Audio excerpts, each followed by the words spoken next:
A new report shows the real cost illegal aliens are imposing on Texas. This is Monday, April 28th, 2025.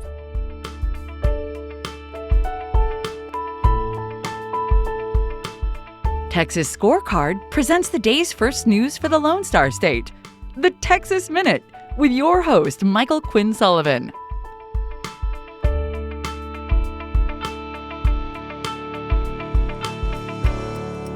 Well, I hope you had a nice weekend. Thanks for spending part of this Monday with the Texas Minute. The former executive director of the scandal-plagued Texas Lottery is still missing, with state officials saying they have questions for him. More on that coming up. A South Texas teacher in the Donna Independent School District has been allowed to resign following his arrest for sex crimes against a student. Javier Hernandez has been a career and technology teacher in Donna ISD for nearly a decade. He was recently charged with indecency with a child by sexual contact and for the crime of an improper relationship between educator and student. A Donna ISD spokeswoman admitted that Hernandez was allowed to resign, but she declined to provide other details. The district claims Hernandez passed, quote, rigorous background checks before he was hired. Harris County's Guaranteed Income Program would be blocked under legislation passed last week by the Texas Senate. The legislation prohibits cities, counties, and other political subdivisions in Texas from using public funds for guaranteed income programs, blocking the payments even if the program is funded by federal dollars. Harris County's Democrat-pushed program Uplift Harris sought to provide $500 monthly, no strings attached, in payments to nearly 1,900 low-income households, and yes, illegal aliens were included in the county's plan. The funding amounts to over $20 million that came from leftover federal COVID relief cash, which was originally intended for pandemic recovery, not for launching permanent entitlement schemes.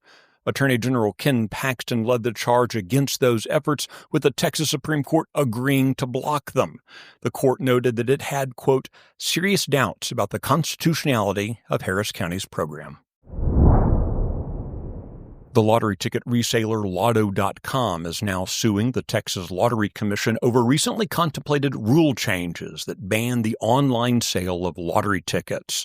While state law has from the start required that lottery tickets be sold in person with cash, the commission has allowed online sales under the dubious theory that because such sales weren't explicitly prohibited, they were permitted.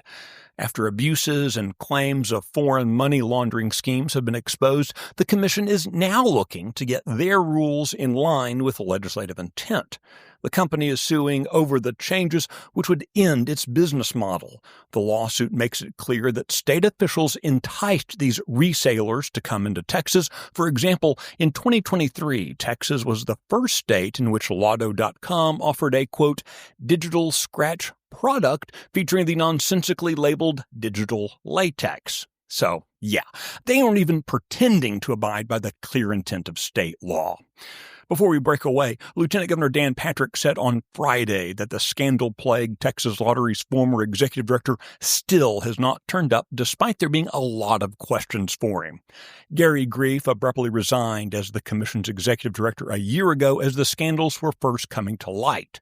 Texas Scorecard reported earlier this month on Grief being missing, a characterization that his lawyer at the time disputed. But as Patrick and others have been noting, Grief still hasn't come forward to answer questions. The Texas Minute will be right back. The Luke Macias Show is your access to what happens behind closed doors in Texas politics. Listen weekly to me, your host, Luke Macias, as I break down what is actually happening in conservative politics in the Lone Star State, a state that we all love and cherish. Listen weekly wherever you listen to podcasts. This show is a product of Texas Scorecard.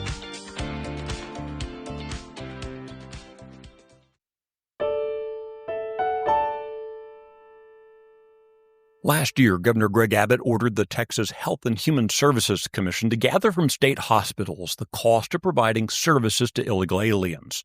In the first month of available data, we learned that the total is $121.8 million. Under Abbott's executive order, hospitals are required to inform patients that their responses to questions about legal status will not affect their care as required by federal law. While this initial release covers just a single month, HHSC plans to release full quarterly data going forward. The first annual report covering the full year of data is set to be released on January 1st, 2026.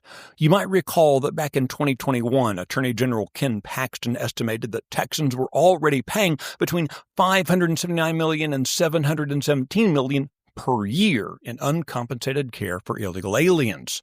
With the first month's data already topping $121 million, the new reports indicate the burden of illegal aliens on health care could put the annual figure even higher. You can find the details on this story and the others mentioned today and keep up with the latest news by visiting TexasScorecard.com. This edition of the Texas Minute was based on the original reporting of Aaron Anderson, Joseph Tremor, Daniel Greer, and Brandon Waltons. It was produced by Nick Shepard in the 1836 studios. If you've been listening to the Texas Minute for a while, we'd appreciate your feedback by leaving a rating and a review on your podcast app. I look forward to seeing you out around the Lone Star State. Have a great day.